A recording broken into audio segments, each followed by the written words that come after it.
നമ്മുടെ ഒരു ദിവസം സ്റ്റാർട്ട് ചെയ്യുന്നത് ഈ പ്രകൃതിയിലെ മനോഹരമായ കാഴ്ചകൾ കണ്ടുകൊണ്ടും അതോടൊപ്പം നമുക്ക് ഇഷ്ടപ്പെട്ടൊരു കാര്യം കയ്യിൽ കിട്ടിക്കഴിഞ്ഞാൽ അന്നത്തെ ദിവസം എത്ര സന്തോഷമായിരിക്കും അല്ലേ. ഇന്ന് അങ്ങനത്തെ ഒരു ദിവസമാണ്. എൻ്റെ വീഡിയോസ് കണ്ടിട്ടുള്ളവർക്ക് മനസ്സിലാകും, എനിക്ക് ഏറ്റവും കൂടുതൽ പ്ലാൻസ് കിട്ടുന്നത് രാവിലെ മോർണിംഗ് വാക്കിന് പോകുമ്പോഴാണ്. ഇന്നും എനിക്ക് അങ്ങനെ ഒരു പ്ലാന്റ് കിട്ടിയിട്ടുണ്ട്. അതായത് പ്ലാൻ ലവേഴ്സിൻ്റെ ഇടയ്ക്ക് ഇപ്പോൾ വളരെ ട്രെൻഡിങ് ആയി പൊയ്ക്കൊണ്ടിരിക്കുന്ന, അതായത് എന്താ പറയുക, മാണിക്യം കിട്ടി നിധി കിട്ടി എന്നൊക്കെ ടൈറ്റിലോട് കൂടി ഷോർട്സായും റീൽസായും ഒക്കെ നമ്മൾ കണ്ടുകൊണ്ടിരിക്കുന്ന ഒരു പ്ലാന്റാണ് അലോക്കേഷ്യ മാക്രോറൈസ. അത് നമ്മുടെ എലിഫൻ്റ് ഇയർ പ്ലാന്റാണ്. ഞങ്ങളുടെ നാട്ടിൽ ഇതിനെ മാറാമ്പെന്നാണ് പറയുന്നത്. ഇത് പൊതുവെ ഇവിടെ ശവസംസ്കാര ചടങ്ങുകൾക്ക് മാത്രമാണ് ഉപയോഗിക്കുന്നത്. ഇത് വീട്ടിൽ വളർത്തുന്നതിനെ പറ്റി ഈ നാട്ടിൻപുറങ്ങളിൽ ചിന്തിക്കാനേ പറ്റാത്തൊരു കാര്യമാണ്. ഈ പ്ലാന്റ് ഞാൻ കണ്ടിട്ട് കുറേ ദിവസമായി. പറ്റിയൊരു സമയം കിട്ടിയപ്പോൾ ഞാൻ എടുത്തുവെന്നേ ഉള്ളൂ.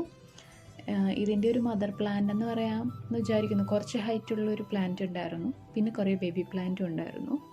അപ്പോൾ ഹൈറ്റുള്ള പ്ലാന്റ് ഞാൻ എടുത്തിട്ടില്ല, കാരണം അത് വീട്ടിൽ വരെ കൊണ്ടുവരുന്നത് കുറച്ച് പാടായതുകൊണ്ട് ഞാൻ അതിൻ്റെ ബേബി പ്ലാന്റ്സ് മാത്രമാണ് കളക്ട് ചെയ്തിരിക്കുന്നത്. ഒരു 4 പ്ലാന്റ് ഞാൻ അവിടെ നിന്ന് എടുത്തിട്ടുണ്ടായിരുന്നു. കൊണ്ടുവന്ന പാടെ ഞാനത് ചട്ടിയിലാക്കിയിട്ടുണ്ട്. പൊട്ടി മിക്സായിട്ട് മണ്ണും മണലും പിന്നെ ആട്ടുംപുഴുക്ക ഉണങ്ങിയ പൊടിയും മാത്രമാണ് എടുത്തിട്ടുള്ളത്. ഇടയ്ക്ക് ഫില്ലിംഗ് ആയിട്ട് ഞാൻ കുറച്ച് കരിയില കൂടി ഇട്ട് കൊടുത്തിട്ടുണ്ടായിരുന്നു. അതിലാണിത് നട്ട് വെച്ചിരിക്കുന്നത്. 2 ചട്ടിയിലായിട്ട് ആണ് നട്ട് വെച്ചിരിക്കുന്നത്. ആ മദർ പ്ലാന്റ് ആയിരുന്നു എൻ്റെ ലക്ഷ്യം. സാരമില്ല, ആ മദർ പ്ലാന്റിനെ ഞാൻ അവിടെ നിന്ന് പൊക്കും. അങ്ങനെ എൻ്റെ പച്ചപ്പിൻ്റെ ലോകത്തിലേക്ക് പുതിയൊരു അതിഥി കൂടി എത്തിയിട്ടുണ്ട്.